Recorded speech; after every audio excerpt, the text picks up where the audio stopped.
In this video, I will be going over lesson 24, which is about making predictions. Our first question here says that Janet wanted to find out if students at her local school would like to have an outdoor chess table.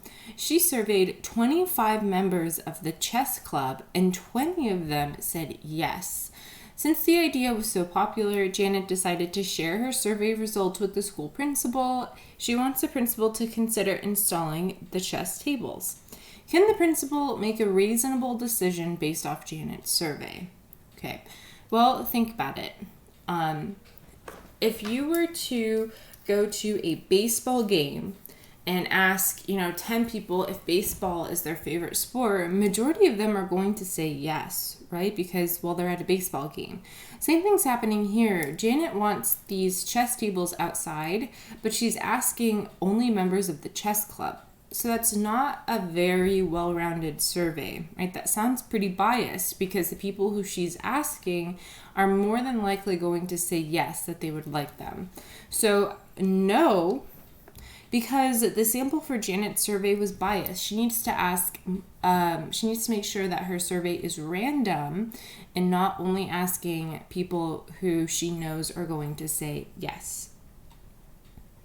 Our next question says that 2 different polls were taken to ask participants who they would vote for in a local election. The results of the polls are shown in the following table. Participants from poll 1 were selected by choosing the person in every 5th seat at a town hall meeting. Participants for poll 2 were selected by pulling names of attendees from a hat at the next town hall meeting. Which answer shows a reasonable prediction based off the survey results? All right, so looking at the numbers here, it looks like Mrs. Alexander and Mr. Alexander and Mrs. Beasley, both of these, they're pretty close, right? They're all in those upper 30s, if not 40 range. However, Miss Carvin here looks like she is the lowest. So, unfortunately, I don't think that Miss Carvin is going to be winning. So, reading through our answer choices, let's see. It is likely Mr. Alexander will win. Well, we don't know that because he's too close to Mrs. Beasley. It's likely that Miss Carvin will not win the election. Yes. So, I'm going to say it's likely Miss Carvin is not going to win the election because she got the least amount of votes from both of those polling groups. And our next question here says that Grady is planning a community lunch at the park. He wants to find out the top 2 food preferences among residents. He conducts a survey with random sample, and his results are shown in the following table. How should Grady move forward to make the best decision? Okay. Let's see. Well, based off of the survey results, it looks like cheeseburgers, hot dogs, and pizzas are the most popular, right? And chicken and bratwurst are the least popular. So, option A says to choose to serve cheeseburgers and hot dogs for the lunch. I mean, you could, but a lot of people also said that they like pizza, so maybe let's look at a different one.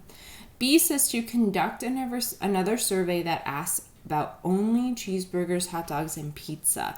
I'm going to say this is a really good option because cheeseburgers, hot dogs, and pizzas on this survey, they're so close together.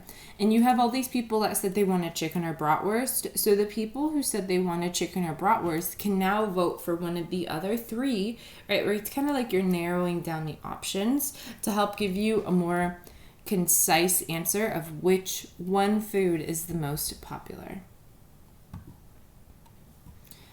All right, our last question says that 2 different random polls were taken to ask office employees what activity they prefer for an office gathering. The results of the polls are shown in the following table. Which answer shows a reasonable prediction for the election based on the survey results? All right, so kickball, unfortunately, looks like it's the least popular. Between bingo and lunch, both of these look pretty close to me. Right here we have a 20 and a 20, and then we have 23 and 25. So very, very close, only a 2-person difference. All right, so if you're trying to pick what type of gathering for everyone, but we have two options that are pretty close, like that lunch and bingo we have here, we kind of want to get a more concise answer. So much like the other problem, we want to conduct another poll that includes only lunch and bingo, because lunch and bingo were the two popular ones. So we want to do one more poll and only giving people two options now, lunch and bingo. So we're taking out kickball because kickball was the lowest. All right, that is it for lesson 24. If you have any questions, please let me know.